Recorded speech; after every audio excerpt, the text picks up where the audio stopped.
ரட்சகரும் மீட்பருமாகிய இயேசு கிறிஸ்துவின் நாமத்தினால் உங்கள் யாவருக்கும் என் அன்பு வாழ்க்கையில தெரிவித்துக் கொள்கிறேன். ரொம்ப நாள் கழிச்சு நம்ம இந்த வீடியோவையா சந்திக்கிறோம். இந்த வீடியோ எதுக்கு அப்படின்னா, நம்ம ப்ரேயர் ரிக்வெஸ்ட் குரூப்னு ஒன்று ஆரம்பித்தோம். இது ஆரம்பித்து 1 year இதோட முடியுது. அதை செலிப்ரேட் பண்ணுற விதமாக, ஆண்டவருக்கும் நன்றி சொல்கிற விதமாக, அது மாத்திரம் இல்லை, இந்த குரூப்புக்காக ஜெபிக்கிற உங்களுக்கும், இன்னும் இந்த குரூப்பில் இருந்து மற்றவங்களுக்காக ஜெபிக்கிறவங்களுக்கும் நன்றி சொல்கிற விதமாக அந்த வீடியோ எடுக்கிறேன். இந்த குரூப் எப்படி ஆரம்பிக்கப்பட்டது அப்படின்னா, October 5 இதே டேட்டில் இதே நைட்டு அவங்களோட ஏவுதலனால் இது ஆரம்பிக்கப்பட்டுச்சு. அவர் சொன்ன ஒரே ஒரு காரியம், நீ நடந்து நான் காரியத்தை ஜெயமாக முடிப்பேன்னு சொன்னார்.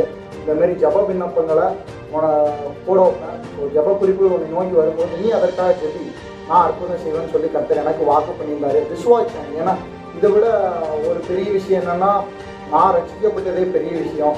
நான் இருந்த என்னோட பாவமான வாழ்க்கையை விட்டு வந்த அடுத்த 1 week 2 week இருக்கும். அதுக்குள்ளேயே இந்த தரிசனம் மட்டும் இல்லை, அதோட இந்த ஏவுதல் எனக்குள்ள வந்ததுனால அதை நான் உடனே கீழ்ப்படிஞ்சு இதை அடுத்த நாளே நான் கிரியேட் பண்ணி வச்சேன்.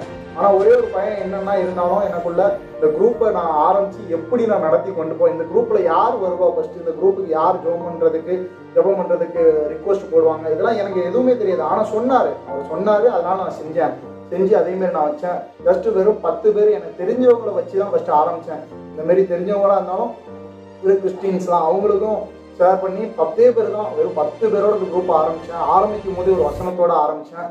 நம்ம குரூப் டிஸ்கிரிப்ஷனில் போய் பார்த்தீங்கன்னா, வாட்ஸ்அப் குரூப் டிஸ்கிரிப்ஷனில் பார்த்தீங்கன்னா, அதில் கொடுக்குற மார்க் 9:23 வசனப்படி, இயேசு அவனை நோக்கி நீ விசுவாசிக்க கூடுமானால் விசுவாசிக்கிறவனுக்கு எல்லாம் கூடும்னு சொல்லி வசனத்தை சொல்லி, ஸோ அந்த வார்த்தையை சொன்னது, அந்த வார்த்தை என்னை தொட்டுச்சு. அதே போல தான் நான் அந்த வார்த்தையை வச்சு இந்த குரூப்போட டிசிஷன் வச்சு ஜெபம் பண்ண ஆரம்பித்தேன். ஃபஸ்ட்டு ரிக்வெஸ்ட்டு வந்துச்சு. நான் ரொம்ப நாள் ஆச்சு ரிக்வெஸ்ட்டே யாரும் போடலேன்ற ஒரே ஃபீலிங். என்னடா ஆண்டவர் சொன்னாருன்னா, ஒருவேளை நம்மளோட சுயத்தில் தான் நம்ம ஆரம்பிச்சிட்டோமோ ஒருவேளை அப்படின்ற ஒரு மனக்கலக்கம் இருந்தாலும், ஒரு பக்கம் ஒரே ஒரு நாள் கரெக்டாக 1 week கழிச்சு ஒரு ரிக்வெஸ்ட் வந்துச்சு. என்னோட பாடம் இதில் என்னென்னா, தமிழில் மட்டும் நம்ம போடுறது பிரச்சனை இல்லை, தமிழில் மட்டும் போட்டாலும் ஓகே தான். ஆனாலும் இதில் வேறு யாருக்காவது வேறு லாங்குவேஜ், அதர் லாங்குவேஜ்காரங்களுக்கும் நம்ம ஜெபிக்கலாம் அப்படின்ற எனக்குள்ள ஒரு விசுவாசம். நம்ம ஜெபிச்சா நடக்காதா அப்படின்ற ஒரு விசுவாசத்தை ஆண்டவர் எனக்குள்ள வளர்த்து விட்டாரு.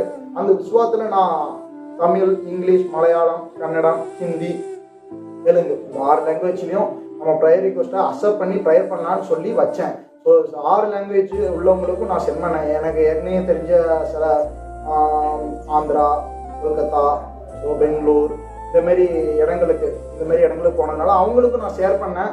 இருந்தாலும் ஃபஸ்ட்டு இதில் சேர்றதுக்கு நிறைய பேர் பயந்தாங்க. ஆனாலும் கர்த்தர் கிருபை, அவர் சொன்ன மாதிரியே ஃபஸ்ட்டு ஒரு 10 பேரோட ஆரம்பிச்சது. ஒரே ஒரு ரிக்வெஸ்ட் ஒரு 2 weeks கழிச்சு விழுந்துச்சு. ஏன்னா எனக்கு ரொம்ப பாரமாக இருந்துச்சு. என்னடா ஆண்டவர் ஆண்டி சொன்னது, எனக்கு ரொம்ப வருத்தம். என்ன நம்ம ஒருவேளை மாம்சத்தில் இதை கிரியேட் பண்ணிட்டோமோ, ஒருவேளை நம்ம மேலே தான் தப்போ, ரொம்ப அவசரப்பட்டோமோ அப்படின்ற மாதிரிலாம் யோசிச்சேன். ஆனால் பார்த்தா கரெக்டாக 1 வாரம் கழிச்சு ஒருத்தர் ஆந்திராவிலேருந்து ஒருத்தவங்க மெசேஜ் போட்டாங்க. ஏகான்னு சொல்லி ஃபஸ்ட்டு ரிக்வெஸ்ட் அவங்க தான். அவங்களோட உடம்புல உள்ள அந்த வியாதி அதிகமாக பரவச்சு. அவங்கள பற்றி எனக்கு ஏற்கனவே தெரியும். ஸோ அவங்க டெஸ்ட்மனி எனக்கு கொடுத்துருந்தாங்க. அதுபடி நான் அவங்க போட்ட ரிக்வெஸ்ட்டுக்காக ஜெபித்தேன். இதில் இன்னொரு பெரிய விஷயம் என்னென்னா, அவங்களுக்கு நம்ம ஜெபிச்சும் இன்னும் அற்புதம் நடக்கலைன்ற ஒரு பயம் உள்ளக்குள்ளே கொஞ்சம் வர ஆரம்பிச்சு. ஆனாலும் ஒன்று தான், கர்த்தர் கொடுத்த வாக்கு தத்துவம், விசுவாசி அப்பொழுது எல்லாம் நடக்கும்ட்டு. ஸோ அந்த வசனத்தை பிடிச்சிக்கிட்டு நானும் ஜெபிக்க ஆரம்பித்தேன். விடாமல் அவங்களுக்காக ட்ரையர் பண்ணிக்கிட்டே இருந்தேன்.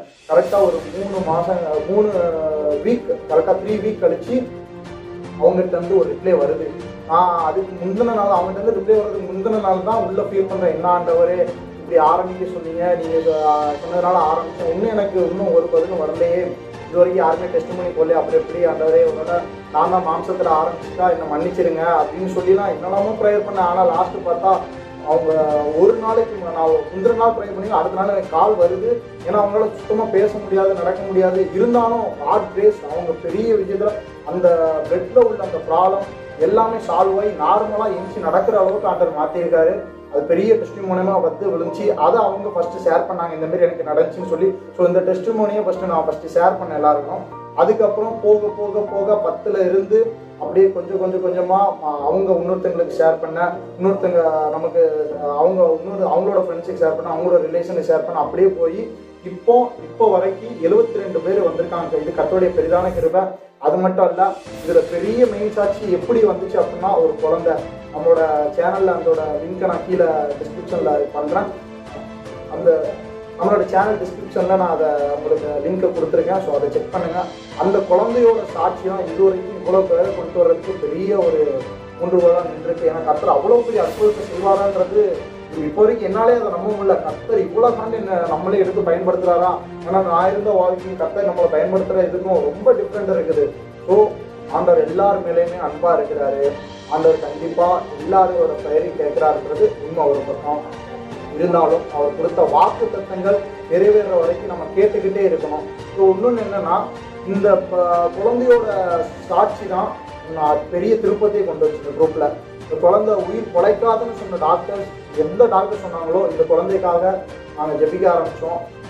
அப்புறம் அவருக்கு விடுதலை கிடச்சி, அந்த குழந்தை 10 நாள் குழந்தை அப்படியே விடுதலை கிடச்சி, எப்படியோ எந்த டாக்டர் வாயிலிருந்து ரிப்போர்ட்டு நார்மல் கிடையாது, இது குழந்தை இறந்துடும், அப்படியே வளர்ந்தாலும் மூளை வளர்ச்சி கம்மியாக வளரும்னு சொன்னாங்களோ அதே டாக்டர் வாயில இருந்து இந்த குழந்தை நார்மலாக இருக்குன்னு சொல்லி வீட்டுக்கு அனுப்புகிற வரைக்கும் கர்த்தர் பெரிய கிருபை, பெரிய அற்புதம் செஞ்சார்.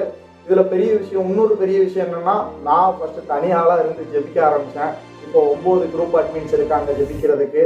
அதனால் தொடர்ந்து உங்களுடைய குரூப்பில் இதுக்காக ஜெபிச்சுக்கோங்க. அதாவது இந்த குரூப்பை எனக்கு ஆரம்பிக்க வச்சு இந்த தரிசனத்தை தந்து என்னை வழி நடத்தி இந்த இவ்வளோ அளவுக்கு வளர்ச்சியை கொடுத்த தேவனுக்கு முதலாவது நான் நன்றியை சொல்லிக்கிறேன்.